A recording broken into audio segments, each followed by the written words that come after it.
Good morning વિદ્યાર્થી મિત્રો. Last લેક્ચરની અંદર આપણે વિદ્યુત ડાયપોલને બાહ્ય વિદ્યુત ક્ષેત્રમાં મૂકીને તે કઈ રીતે વર્તણૂક કરે છે, એના પર ટોર્ક લાગે છે તો કેટલું લાગે છે, બળ લાગે છે તો કેટલું લાગે છે, તે બધી વાતો કરી હતી ને પેલા 4 કી પોઈન્ટ્સ પણ નોંધ્યા હતા. તે યાદ રાખજો, એ વસ્તુ કામ લાગશે. ઓકે, હવે થોડુંક આગળની વાત કરીએ, નેક્સ્ટ થિયરી ઉપર જઈએ. તો તે નેક્સ્ટ થિયરી ઉપર જવા માટે અમુક વસ્તુઓ તમારે સમજવી પડશે. આપણે કુલમનો નિયમ જોયો, તો કુલમના નિયમની અંદર શું આવે છે? What is Coulomb's law? That is F is equal to K Q1 Q2 upon R square.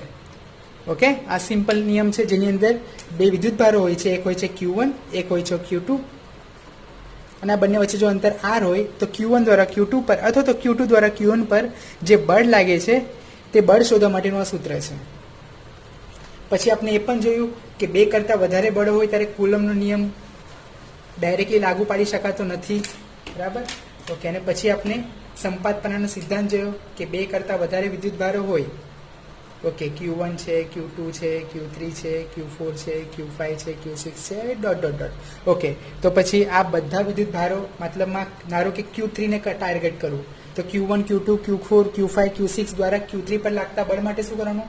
તો Q1 દ્વારા Q3 પર લાગતું બળ કુલમના નિયમ પરથી, Q2 દ્વારા Q3 પર લાગતું બળ, Q4 દ્વારા Q3 પર લાગતું બળ, Q5 દ્વારા Q3 પર લાગતું બળ અને Q6 દ્વારા Q3 પર લાગતું બળ, આ બધા સ્વતંત્ર બળો શોધવાના સદિશ સ્વરૂપમાં અને પછી બધાનો સરવાળો કરવાનો હોય છે, જેને આપણે સંપાતનનો નિયમ પણ જોઈ ગયા છે. તો આ બધી વાતોમાં તમને Q1 Q2 Q3 જેવા બળો વિદ્યુત ભારો જે મળતા હતા, ઓકે, તે બધા વિદ્યુત ભારો કેવા મળે છે?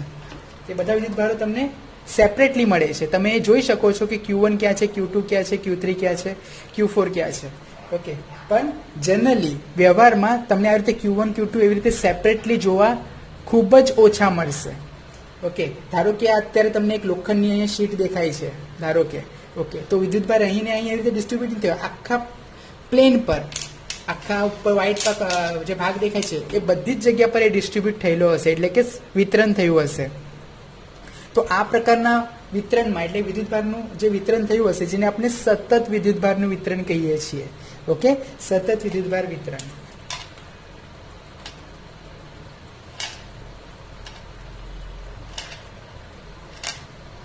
તો તેની અંદર આપણે ડાયરેક્ટલી કુલમનો નિયમ કે પછી સંપાતપણાનો નિયમ લાગુ પાડી શકાતા નથી.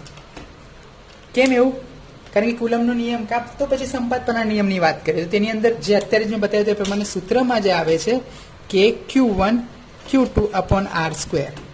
તો Q1 અને Q2 બે સેપરેટલી અહીં દેખાતા જ નથી. એક્ઝામ્પલ આપું તો ધારો કે આ એક પ્લેન છે, તેના પર વિદ્યુતભાર સતત રીતે વિતરિત થયો છે. સતત રીતે એટલે કોઈ એવો ભાગ નથી જ્યાં વિદ્યુતભાર નથી, બધી જ જગ્યા પર ફેલાયેલો છે. તો હવે કયો Q1 ગણવો, કયો Q2 ગણવો? ઓકે, ખૂબ જ કોમ્પ્લિકેટેડ થઈ જાય છે આવા પોઈન્ટ્સમાં. ધારો કે મારે આ વિદ્યુતભાર પર શોધવો છે બાકીના બધા વિદ્યુતભારોના કારણે, તો તમે જ ઇમેજિન કરો ક્યાં છે Q1 Q2 શોધવું ખૂબ જ અઘરું છે.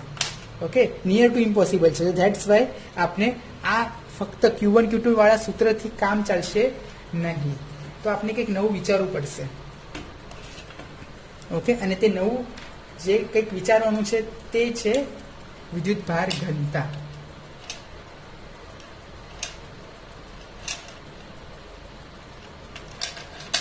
Okay, charge density.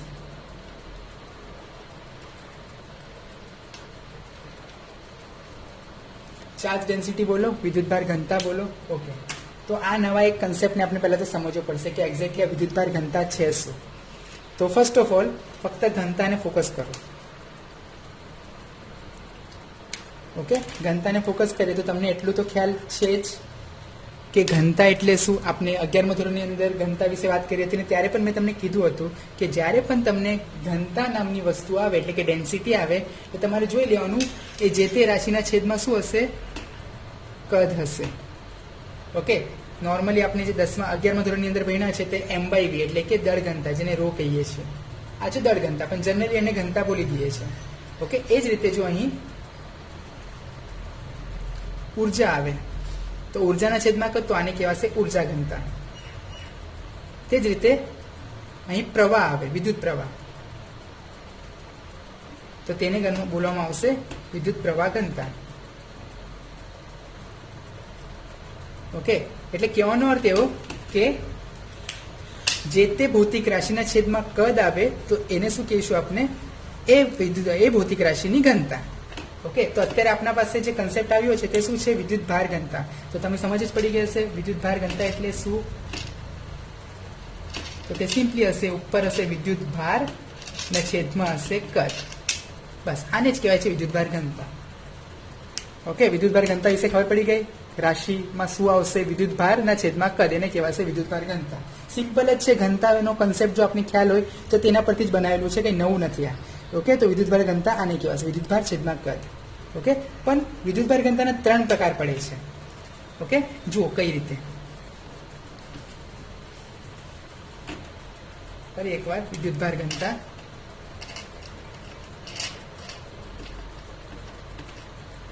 એના 3 પ્રકાર પડે છે. આપણે તો જનરલી ઘનતા માટેનું સૂત્ર શું છે તે લખી દઉં છું અહીં. વિદ્યુત ભાર ઘનતાની વાત કરું. ઓકે,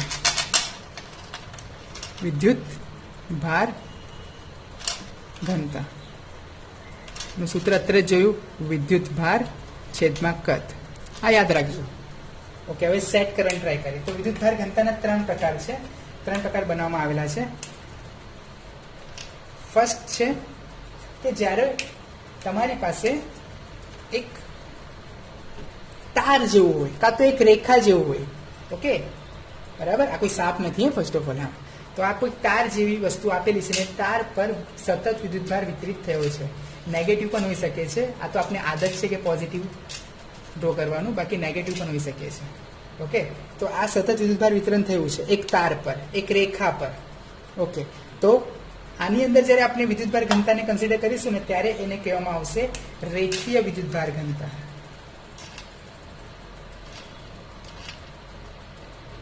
ખ્યાલ આવ્યો? રેખીય વિદ્યુતભાર ઘનતા. ઓકે, અને તેને કહેવામાં આવશે સિમ્બોલની રીતે લેમ્બડા. અને લેમ્બડા વંચાય. યાદ હશે તો 11મા ધોરણની અંદર તરંગ લંબાઈ માટે લાસ્ટ ચેપ્ટર તરંગો હતો, તેની અંદર તરંગ લંબાઈ માટે આપણે લેમ્બડા વર્ડ યુઝ કરતા હતા. ઓકે, લેમ્બડા સિમ્બોલ યુઝ કરતા હતા. એ જ લેમ્બડા છે, પણ વિદ્યુત ક્ષેત્રની અંદર એટલે કે વિદ્યુતના ઇલેક્ટ્રિસિટીની અંદર લેમ્બડાને આપણે લઈશું એઝ અ વિદ્યુતભાર ઘનતા. એ પણ કઈ? રેખીય વિદ્યુતભાર ઘનતા તરીકે. ઓકે, અને આનું સૂત્ર શું બનશે? તો રેખીય વિદ્યુતભાર ઘનતા લેમ્બડા બરાબર, ઉપર તો વિદ્યુતભાર કન્ફર્મ આવવાનો જ છે જે આ સૂત્ર પરથી દેખાય છે, છેદમાં કદ જ આવવાનું છે. હવે કદ કોનું? તો આ જે રેખા દેખાય છે એનું કદ. ઓકે, તો હું તમને પૂછું કે ધારો કે આ મારી પાસે એક લાઈન છે, આ એક લાઈન ડ્રો કરેલી છે, આની લંબાઈ કેટલી? તો ધારો કે હું લંબાઈ પણ આપી દઉં છું L. હવે હું તમને પૂછું છું આનું ક્ષેત્રફળ કેટલું? તો તમે પાછા બોલશો સર લાઈનનું ક્ષેત્રફળ નહીં આવે. ઓકે, એવા કંઈ સૂત્ર મેં જોયા નથી. બરાબર. ઓકે, તો એનું ક્ષેત્રફળ એની લંબાઈ જ ગણાશે. આ જ એનું ક્ષેત્રફળ છે. હવે હું તમને પૂછું આ લાઈનની કદ કેટલું હશે? તો લાઈનનું કદ કેટલું? તો સિમ્પલી એની લંબાઈ જ એનું કદ બની જશે. બરાબર, ખ્યાલ આવે છે? કારણ કે આ 1D છે, એક પરિમાણમાં છે, તો તેનું ક્ષેત્રફળ, તેનું કદ એ જ લંબાઈ જ ગણાશે. ઓકે, તો આ લાઈન જે છે તેનું કદ શું લઈશું આપણે? તો તેનું કદ લઈશું એની લંબાઈ. ઓકે, તો રેખીય વિદ્યુતભાર ઘનતાનું સૂત્ર ખબર પડી ગઈ કઈ રીતે? સૂત્ર આ જ છે, નવું કંઈ નથી એડ થયું. ફક્ત અહીં રેખાનું કદ આપણે લંબાઈ તરીકે કન્સિડર કરેલું છે. ખ્યાલ આવ્યો? ઓકે, તો આ છે રેખીય વિદ્યુતભાર ઘનતા લેમ્બડા બરાબર વિદ્યુતભાર છેદમાં લંબાઈ. જરા સૂત્રની રીતે લખું તો શું લખાશે? Q/L. Lambda is equal two Q/L. ખ્યાલ આવ્યો આટલું? ઓકે, આના વિશે પછી ડિટેલમાં જોઈશું, પહેલા અત્યારે આટલું જોઈ લો. બીજો પ્રકાર જોઈએ, અને તે પ્રકાર છે કે ધારો કે મારી પાસે એક પૃષ્ઠ છે, જે અત્યારે મેં પેજ બતાવેલો હતો આગળ, અથવા તો આ બોર્ડ દેખાય છે. ઓકે, કાં તો પછી અહીંયા એક આકૃતિ બતાવી દો તમને. ધારો કે આવી રીતે એક પૃષ્ઠ છે. પૃષ્ઠ એટલે ફક્ત 2D ફોર્મ, જેને લંબાઈ છે, જેને પહોળાઈ છે, જેની જાડાઈ એવું કંઈ નથી. બરાબર, અને તેના પર વિદ્યુતભાર વિતરિત થયો છે. બરાબર, તો આ ઘનતા કઈ રીતે ઇન્ડિકેટ કરવામાં આવશે? તો આ ઘનતાને કહેવામાં આવશે પૃષ્ઠ વિદ્યુતભાર ઘનતા. પૃષ્ઠ વિદ્યુતભાર ઘનતા. અને તેનો સિમ્બોલ શું છે? તો તેનો સિમ્બોલ છે સિગ્મા. 6 નથી લખ્યા મેં, આ સિગ્મા વંચાય, સિગ્મા. ઓકે, 6 નથી લખેલા. ઓકે, અને સિગ્માનું સૂત્ર શું બનશે? તો સિગ્મા બરાબર અગેન જે સૂત્ર છે તે જ, ઘનતાનું જે સૂત્ર કોમન હોય તે જ, વિદ્યુતભાર ઘનતા એટલે કે ઉપર આવશે વિદ્યુતભાર છેદમાં કદ. હવે મને કહેશો આ જે કંઈ પૃષ્ઠ છે તે પૃષ્ઠનું કદ કેટલું હોય, તો તેના ક્ષેત્રફળ જેટલું હોય, એટલા માટે આ કદની જગ્યા પર હું લખું છું ક્ષેત્રફળ. ઓકે, એટલે કે વિદ્યુતભારને ક્યુ બોલું, ક્ષેત્રફળને એ બોલું, તો sigma is equal to Q by A. આ એનું સૂત્ર બનશે. ખ્યાલ આવ્યો? પૃષ્ઠ વિદ્યુતભાર ઘનતા કોને કહેવાય? ઓકે, છે તો અહીં કદ જ, પણ કોઈ પણ પૃષ્ઠ લઈ લો. ધારો કે આ જે વ્હાઇટ કલરનો પાર્ટ દેખાય છે બોર્ડનો, તે એક પૃષ્ઠ જ છે. હવે આનું કદ કેટલું, તો તમે જાડાઈ નહીં ગણતા, કારણ કે જાડાઈમાં વ્હાઇટ પાર્ટ નથી આવતો, ફક્ત ઉપરનો જ પાર્ટ.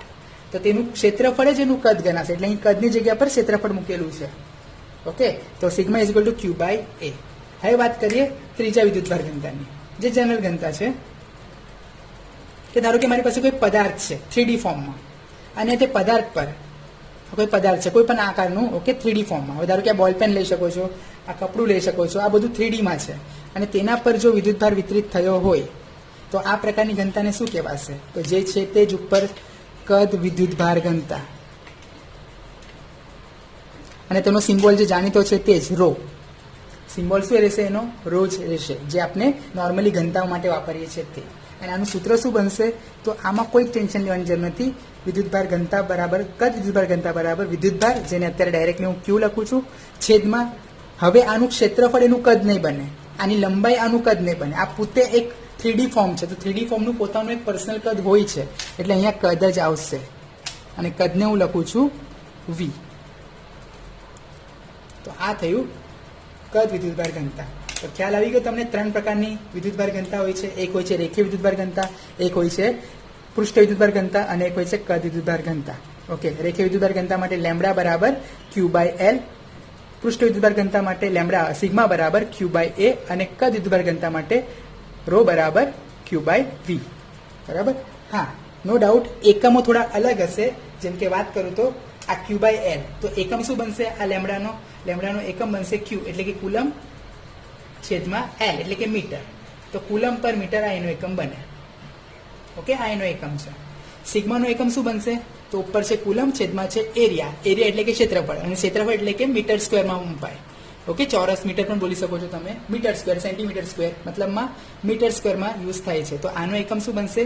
કુલમ પર મીટર સ્ક્વેર.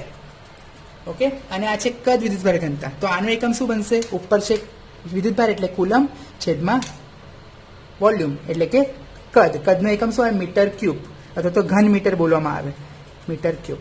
તો આ એના એકમો ગણાશે. બરાબર? જે બ્લેક કલરથી પાર્ટ કરેલા છે તે શું છે? એકમો છે. રેખીય વિદ્યુતભાર ઘનતાનો એકમ કુલમ પર મીટર, પૃષ્ઠ વિદ્યુતભાર ઘનતાનો એકમ કુલમ પર મીટર સ્ક્વેર, અને કદ વિદ્યુતભાર ઘનતાનો એકમ કુલમ પર મીટર ક્યુબ થશે. પછી આના પર તમે એના પારિમાણિક સૂત્ર પણ બનાવી શકો છો. ઓકે, પારિમાણિક સૂત્રમાં શું આવશે? તો જો દળ જેવું કોઈ વસ્તુ છે ને અહીં, તો પારિમાણિક સૂત્ર આવશે m0, L છેદમાં છે એટલે L-1. ઓકે, T, તો કુલમ એટલે શું? કુલમને, ધારો કે કુલમ છે, તો કુલમનો પારિમાણિક સૂત્ર શું આવે? A1T1 આવે, એમ્પિયર ઇન્ટુ સેકન્ડ. ઓકે, તો A1T1, તો અહીંયા હું લખું છું A1T1, તમે T1 પહેલા લખે એટલે T1A1, T1A1. તો આ થશે, આ 0 છે,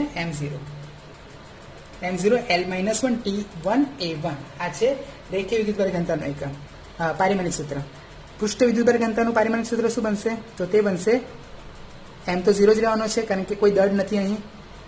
L, હવે જો મીટર સ્ક્વેર છે પણ છેદમાં છે, એટલે L⁻², અને કુલમ તો કુલમ જ છે, એટલે A1T1, આ તો T1A1 લખી શકો છો. અને આ જે છે કદ વિદ્યુતભાર ઘનતા, તેનો MLT હું ઉપર લખું છું. દળ છે જ નહીં, M0. કદ છે, કદ છેદમાં છે, એટલે મીટરને 3 ઘાત, એટલે L⁻³ A1 T1. તો આ થયા તેના પારિમાણિક સૂત્રો. આઈ હોપ તમને આ બધું ખબર પડી ગઈ હશે વિદ્યુતભાર ઘનતા.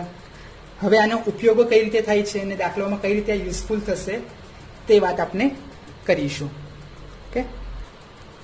ઓકે, તો અત્યારે આપણે જોયું રેખીય વિદ્યુતભાર ઘનતા, કદ વિદ્યુતભાર ઘનતા અને પૃષ્ઠ વિદ્યુતભાર ઘનતા. ઓકે, તો તેના સૂત્રો આપણે જોયા લેમ્બડા, સિગ્મા અને રોના. તો આપણે હવે બળ ગણતી વખતે શું એને યુઝ કરીશું? હા. શું કુલમના નિયમનો ઉપયોગ થશે? હા, થશે. પણ કુલમના નિયમની અંદર શું ચેન્જીસ આવશે તે જોઈ લઈએ, એટલે તમને ખ્યાલ આવે કે કુલમના નિયમને કઈ રીતે મેન્યુપ્યુલેટ કરવાનું છે આ રાશિઓને એડ કરીને. તો હું એક નિયમ સમજાવીશ રેખીય વિદ્યુતભાર ઘનતાનું. કદ વિદ્યુતભાર ઘનતા અને પૃષ્ઠ વિદ્યુતભાર ઘનતા ઓટોમેટિક તમને ખ્યાલ આવી જશે. તો હું પહેલા ફક્ત રેખીય વિદ્યુતભાર ઘનતાને ફોકસ કરું છું.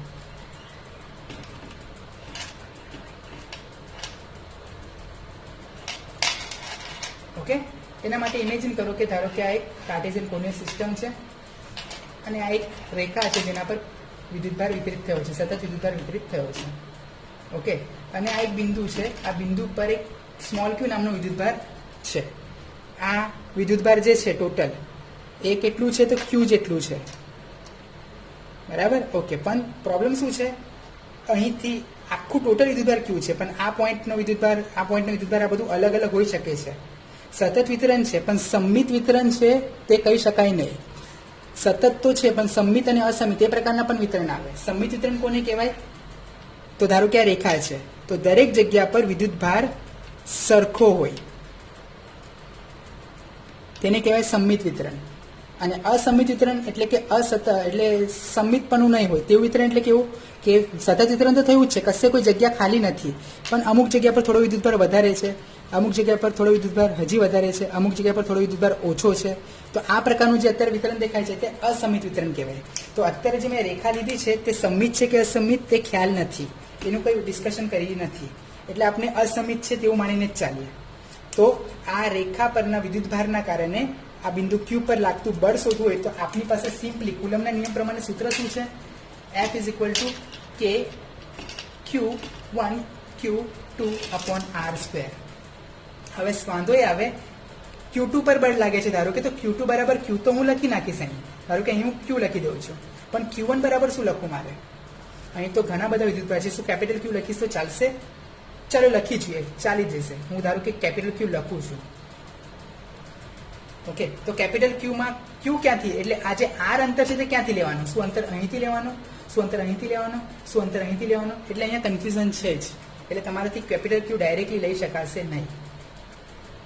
ઓકે, એટલે તમારે શું કરવું પડે? એક નાનકડો ભાગ વિચારવો પડે, જેને આપણે લાઇન એલિમેન્ટ કાં તો પછી સૂક્ષ્મ ખંડ બોલી શકો છો. આ નાનકડા ટુકડાનો જે વિદ્યુતભાર છે તેને હું ડીક્યુ બોલી શકું છું.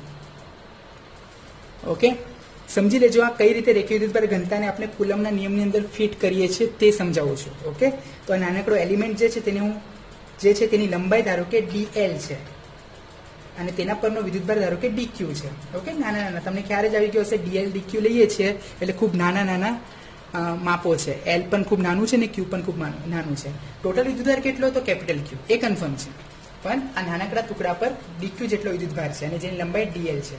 ઓકે, હવે મને કહેશો વિદ્યુતભાર ઘનતા, રેખીય વિદ્યુતભાર ઘનતા લેમ્બડા બરાબર શું આવે? લેમ્બડા બરાબર આવે Q/L. જો આખી લંબાઈ L હોય તો ઓકે, તો આના પરથી હું બોલી શકું છું કે Q બરાબર લેમ્બડા ઇન્ટુ L. એટલે વિદ્યુતભારને પણ હું આવી રીતે સબસ્ટિટ્યુટ કરીને એટલે કે કરતા બનાવીને ગણતરી કરી શકું છું. તો જરા આને જુઓ, ડીક્યુની જગ્યા પર પણ હું લખી શકું છું લેમ્બડા ઇન્ટુ અહીં L લંબાઈ હતી, આખું વિદ્યુતભાર લીધું તો આખી લંબાઈ લીધી, નાનકડો વિદ્યુતભાર લીધું તો નાનકડી લંબાઈ લીધી. નાનકડી લંબાઈ કેટલી છે? dl છે, તો લેમ્બડા ઇન્ટુ dl. તો ડીક્યુની જગ્યા પર લેમ્બડા ઇન્ટુ dl લખી શકું છું? હા, લખી શકાય છે. તો આ નાનકડા વિદ્યુતભારના કારણે આખું વિદ્યુતભાર પર લાગતું બળ શોધવું હોય તો અહીંયા હું લખીશ dq into Q upon R². ખ્યાલ આવ્યો? અને આ જે બળ હશે તે આખાના કારણે નથી, પણ આ નાનકડા dqના કારણે લાગી રહ્યું છે, એટલા માટે df લખી દઉં છું. હવે આ dqની કિંમત જવા દઈએ તો k dqની કિંમત કેટલી છે? Lambda dl Q upon R². ખ્યાલ આવ્યો? ઓકે, જે કંઈ પણ કોમન વસ્તુ છે જેમ કે k જે અચળ જ રહેવાનું છે, આ Q જે ફિક્સ જ છે, ઓકે, upon R². આ અંતર આટલા પૂરતું એઝ ઇટ ઇઝ જ રહેશે.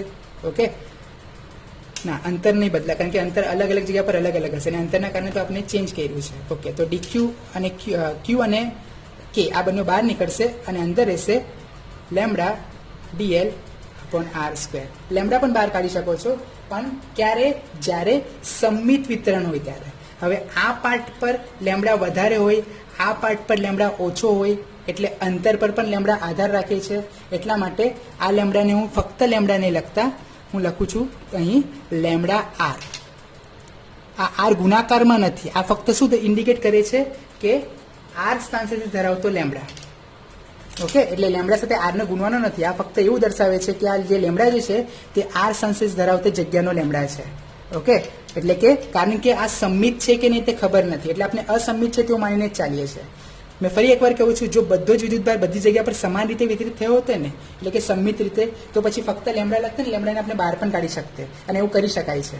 પણ અહીં એવું ખબર નથી કે અહીં વધારે વિદ્યુતભાર હોય તો, અહીં થોડો ઓછો વિદ્યુતભાર હોય તો પછી અહીંનો વિદ્યુતભારની ઘનતા અલગ છે, અહીંના વિદ્યુતભારની ઘનતા અલગ હોઈ શકે, એટલા માટે અહીંના ભાગને લેમડા આર લખેલું છે. અને જે બીજો હતો ડીએલ તે એઝ ઇટ ઇઝ.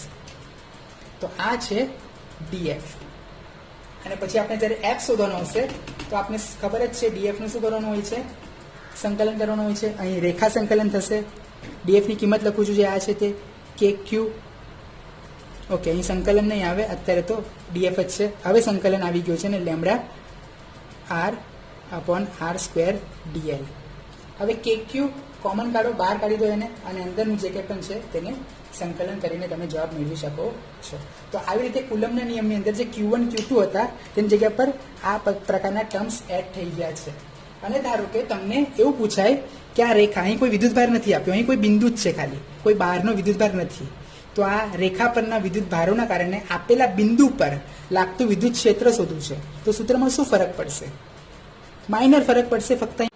ઓકે, ઈની વાત કરીએ વિદ્યુત ક્ષેત્રની, તો શું ફરક પડશે? એફની જગ્યા પર ઈ થઈ જશે અને એક ચાર્જ નીકળી જશે, જે આ ચાર્જ હતો તે નીકળી જશે. એટલે સૂત્ર બનશે ડીએફ ડીઈ બરાબર કે Q upon R square, K lambda DL upon R square, K lambda R DL upon R square. ખ્યાલ આવ્યો? ક્યુ નીકળી જશે, આ બધી આકૃતિમાંથી આજે ક્યુ જે છે આ બધી રકમમાંથી ક્યુ નીકળી જશે, બાકી એઝ ઇટ ઇઝ જ રહેશે. ઓકે, તો આવી રીતે રેખીય વિદ્યુતભાર ઘનતાને કાં તો વિદ્યુતભાર ઘનતાને આપણે કુલમના નિયમની અંદર મેન્યુપ્યુલેટ કરી શકીએ છીએ અને મેન્યુપ્યુલેટ કરવાની હોય છે, અને એની પ્રમાણે આપણે દાખલાઓ ગણવાના હોય છે. તો ખબર પડી ગઈ રેખીય વિદ્યુતભાર ઘનતામાં શું ફરક, એટલે કે રેખીય વિદ્યુતભાર ઘનતાનો કઈ રીતે ઉપયોગ કરી શકાય છે. ઓકે, ખ્યાલ આવ્યો? તો હવે આપણે ફટાફટ પૃષ્ઠ વિદ્યુતભાર ઘનતા અને કદ વિદ્યુતભાર ઘનતાને પણ કઈ રીતે મેન્યુપ્યુલેટ કરી શકાય છે તે જોઈએ ફટાફટ. ઓકે, તો થોડી વસ્તુને હું ચેન્જ કરી દઉં છું. ઓકે, આકૃતિમાં થોડો ચેન્જ આપી દઉં છું. આકૃતિમાં જે રેખા બતાવેલી છે તે રેખાની જગ્યા પર હું એક પૃષ્ઠ ઇમેજિન કરું છું. ઓકે, બાકીનું બધું પણ ભૂસી નાખીએ.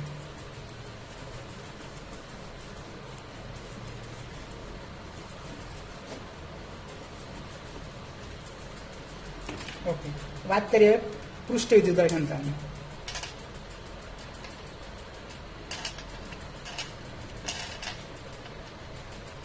તો અગેન કાર્ટેશિયન કોઓર્ડિનેટ સિસ્ટમ, અને આ ધારો કે એક પૃષ્ઠ છે, કદ નથી પૃષ્ઠ છે, અને પૃષ્ઠ પર વિદ્યુતભારનું વિતરણ થયું છે, સતત વિતરણ છે. સંમિત છે કે અસંમિત તેવી કોઈ વાત થઈ નથી. સંમિત હોય તો કોઈ ટેન્શન લેવાની જરૂર જ નથી, અસંમિત હોય તો પેલું સાંજ સદિશને બધું ધ્યાન રાખવું પડે. અને આ પૃષ્ઠના બધા વિદ્યુતભાર કે જે ટોટલ ક્યુ છે એના કારણે કોઈ આપેલા બિંદુ ક્યુ પરનો વિદ્યુતભાર પર લાગતું બળ શોધવાનું છે. તો અગેન આપણે શું કરીશું, આની અંદર એક નાનકડો એલિમેન્ટ ઇમેજિન કરીશું, જેવું આગળ કહ્યું હતું તે રીતે, જેનો વિદ્યુતભાર કેટલો છે?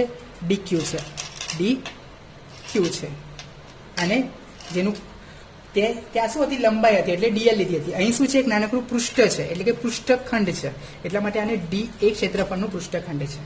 આખું ક્ષેત્રફળ કેટલું? તો એ જેટલું. ઓકે, અને આ નાનકડા પૃષ્ઠખંડનું ક્ષેત્રફળ કેટલું? તો ડીએ જેટલું. હવે તમને એ પણ ખબર છે sigma is equal to what? Q by A. આના પરથી હું ક્યુ બરાબર સિગ્મા ઇન્ટુ એ લખી શકું છું. તો બસ ડી ક્યુ બરાબર હું લખી શકું છું સિગ્મા ઇન્ટુ નાનકડો વિદ્યુતભાર, તો નાનકડો ક્ષેત્રફળ એટલે કે ડીએ. ખ્યાલ આવ્યો? તો બસ, તો હવે આ નાનકડા વિદ્યુત ભારખંડના કારણે આ બિંદુ ક્યુ પર લાગતું બળ, જેને હું ડીએફ બોલીશ, તો ડીએફ બરાબર કે ક્યુ ડી ક્યુ અપોન, જો અંતર આર હોય તો આર સ્ક્વેર. ખ્યાલ આવ્યો? અને હવે ડીક્યુની જગ્યા પર આપણે એની કિંમત લખી દઈએ. ડીક્યુની કિંમત કેટલી છે? સિગ્મા ડીએ છેદમાં આર સ્ક્વેર. અને પછી આપણે જ્યારે એફ શોધવાનું હશે ત્યારે આપણે સંકલન કરી દઈશું. સંકલન ડીએફ ઇઝ ઇક્વલ ટુ સંકલન K Q sigma DA upon R square. Again અહીં સિગ્મા, ફક્ત સિગ્મા નહીં લખતા, મારે શું લખવું જોઈએ? સિગ્મા એટ આર, એટલે કે આર સ્થાનસિદ્ધ ધરાવતો સિગ્મા, કારણ કે સિગ્મામાં આ પોઈન્ટ પર વધારે વિદ્યુતભાર હોય, આ પોઈન્ટ પર ઓછા વિદ્યુતભાર હોય, એવું બની શકે. ઓકે, તો અહીં પણ હું થોડું ચેન્જ કરી દઉં છું. બસ, પછી તમારે લિમિટ્સ લઈને ગણતરી કરવાની છે. આ ફક્ત અત્યારે થિયરી ચાલે છે, દાખલામાં કઈ રીતે મેન્યુપ્યુલેટ કરીશું તે તો જોઈ જ લઈશું. ખ્યાલ આવ્યો? તો આ તો પૃષ્ઠ વિદ્યુતભાર ઘનતા. અને હવે તમે જ બોલો કદ વિદ્યુતભાર ઘનતામાં શું આવશે? અહીં કદ લખાશે, કદ. ઓકે, આ જે છે તે 3D ફોર્મમાં આવી જશે. ધારો કે આ 3D ફોર્મ થઈ ગયું. અને આ જે એલિમેન્ટ જે ધારેલું છે નાનકડો જે ખંડ ધારેલો છે તે હવે કદ ખંડ થઈ જશે, એટલે 3D ફોર્મ આવી જશે આનું. ઓકે, અને અહીં નાનકડું કદ આવી જશે ડીવી. અહીં સિગ્માની જગ્યા પર શું થઈ જશે? રો થઈ જશે. કદની જગ્યા અંતરની ક્ષેત્રફળની જગ્યા પર શું થઈ જશે? કદ થઈ જશે. અને સિગ્માની જગ્યા પર રો અને કદ. ખ્યાલ આવે છે? આ નાનકડા કદખંડનો વિદ્યુતભાર કેટલો? ડીક્યુ. તો એ ડીક્યુને આ પ્રમાણે ક્યુની જ રીતે લખી શકીએ છીએ, ડીક્યુ બરાબર રો ઇન્ટુ ડીવી. હવે આ નાનકડા કદખંડના કારણે આ ક્યુ વિદ્યુતભાર પર લાગતું વિદ્યુતબળ તો કે ક્યુ ડીક્યુ અપોન આર સ્ક્વેર તો રહેવાનું જ છે. આ જો અંતર આર હોય તો અહીં ફક્ત લખાશે, શું લખાશે? રો, કારણ કે આ પોઈન્ટના રોની વાત કરી છે. અહીં આવશે ડીવી. અને પછી આપણે જ્યારે ટોટલ એફ શોધીશું ત્યારે અહીં ફક્ત તમારે આ બેટની કિંમત મૂકી દેવાની છે, રો, અને અહીં આવશે ડીવી. બાકી બધું એઝ ઇટ ઇઝ. તો ખ્યાલ આવી ગયો? રેખીય વિદ્યુતભાર ઘનતા, પૃષ્ઠ વિદ્યુતભાર ઘનતા અને અત્યારે જે જોયું તે કદ વિદ્યુતભાર ઘનતા એક જેવું જ છે, ફક્ત થોડા ટર્મ્સ ચેન્જ થતા હતા. Okay, sure? ઓકે, તો હવે આના પરથી કઈ રીતે ક્વેશ્ચન્સ પૂછાય છે, દાખલા પૂછાય છે, ઓકે, તે વાત આપણે કરીશું. ઓકે, તો જુઓ આ રેખીય વિદ્યુતભાર ઘનતા, પૃષ્ઠ વિદ્યુતભાર ઘનતા અને કદ વિદ્યુતભાર ઘનતાને રિલેટેડ દાખલાઓ કઈ રીતે આવી શકે છે. એક દાખલો એક્ઝામ્પલ જોઈએ. ધારો કે એક વર્તુળ છે, થોડોક મોટો વર્તુળ જોઈએ.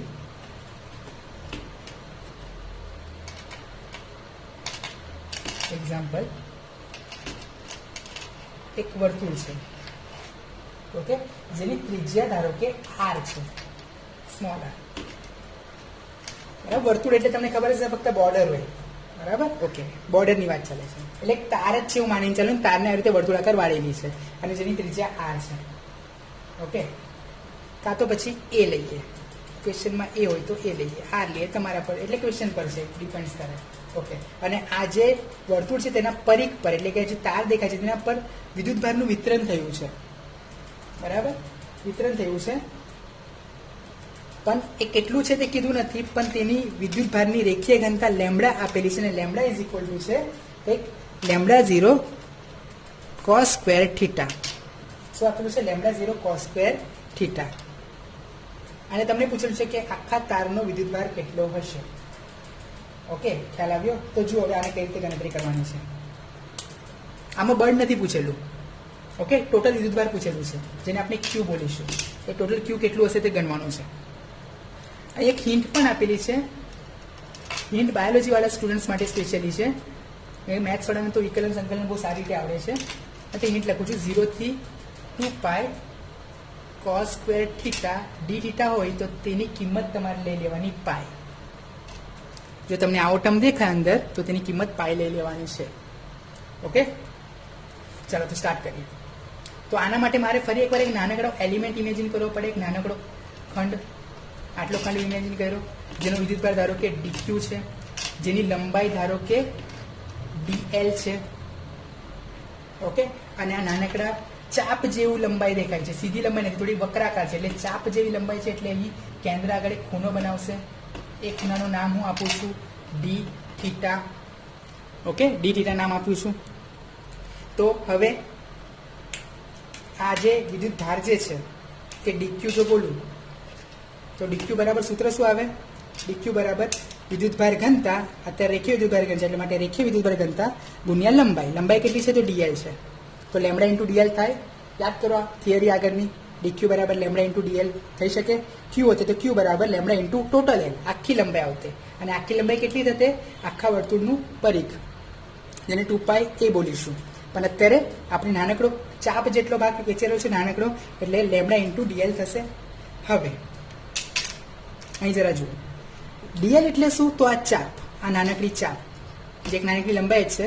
તો ચાપની લંબાઈનું સૂત્ર તમને ખ્યાલ હશે તો ચાપની લંબાઈ બરાબર 11મા ધોરણની અંદર યાદ હશે તો ચેપ્ટર નંબર 2.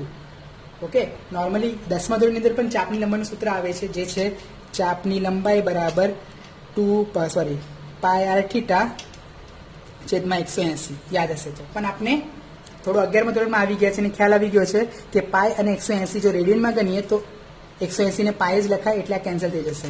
એટલે સૂત્ર બને r ઇન્ટુ થીટા, બરાબર. અને એ ચાપની લંબાઈ કહેવાય, એટલે કે ચાપ દ્વારા આંતરાતો ખૂણો અને આપેલા ચાપની ત્રિજ્યા. તો અહીં ચાપ જે છે જેનું dl નામ આપેલું છે એની લંબાઈ કેટલી થાય? તો આંતરેલો ખૂણો, કેટલો આંતરેલો ખૂણો છે? d theta. અને ત્રિજ્યા કેટલી છે? તો આ જે ત્રિજ્યા છે લાલ કલરથી દેખાય છે તે જ આ ત્રિજ્યા કહેવાય, વર્તુળ છે એટલે ઇન્ટુ એ. તો હું લખું છું a ઇન્ટુ ડી થીટા. તો આ ડીએલની કિંમત મળી ગઈ, a ઇન્ટુ ડી થીટા. તો આ બધી કિંમત અહીંયા લખીએ. લેમડાની કિંમત કેટલી છે? લેમડાની કિંમત હું લખું છું, આપેલી છે લેમડા 0 cos સ્ક્વેર થીટા અને ડીએલની કિંમત છે a D theta that is equal two DQ. તો આટલા ભાગનો મને વિદ્યુતભાર મળી ગયો. હવે મારે આખો વિદ્યુતભાર શોધવો છે. તો આખો વિદ્યુતભાર શોધવો છે તો મારે લખવું પડશે q બરાબર સંકલન dq. ઓકે, અને આ સંકલન dq માં dq ની કિંમત મૂકી દઈએ, lambda 0 cos square theta a D theta. જો અહીં સંકલન કરતો પાર્ટ જે છે, ઓપરેટર જેને કહેવાય તે છે ડી થીટા, એટલે તમારે લિમિટ પણ થીટાના ફોર્મમાં લખવાની હોય છે. જો અહીંયા ડીએલ હોતે ને તો હું લંબાઈની રીતે લિમિટ મૂકતે. લંબાઈની રીતે એટલે કઈ રીતે? આ 0 લંબાઈથી ફરીને મારે સંકલન કરતા કરતા અહીં સુધી આવવાનું છે. તો ટોટલ લંબાઈ કેટલી થાય? 2πr થાય. તો જો લંબાઈનું ઓપરેટર હોતે અહીં તો હું લખતે 0 થી 2πr. ઓકે, ખ્યાલ આવ્યો? પણ અહીં ઓપરેટર તરીકે હવે ડી થીટા થઈ ગયો છે, તો તમારે ખૂણાની રીતે લિમિટ લખવાની. તો શરૂઆતનો ખૂણો કેટલો? 0. સ્ટાર્ટ કરી અહીંથી તો 0 ખૂણો, અને ફરીને પાછો અહીં સુધી આવે તો ખૂણો કેટલાનો બનશે?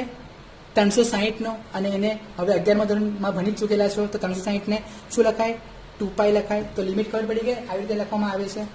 હવે જે કંઈ પણ પાર્ટ અચળ પાર્ટ છે તેને બહાર કાઢીએ. જો લેમડા 0 અચળ છે, બહાર કાઢો. એ ત્રિજ્યામાં વધારે ઘટાડો થાય છે ના, એ પણ બહાર નીકળશે. અંદર શું રહેશે? 0 થી 2π cos સ્ક્વેર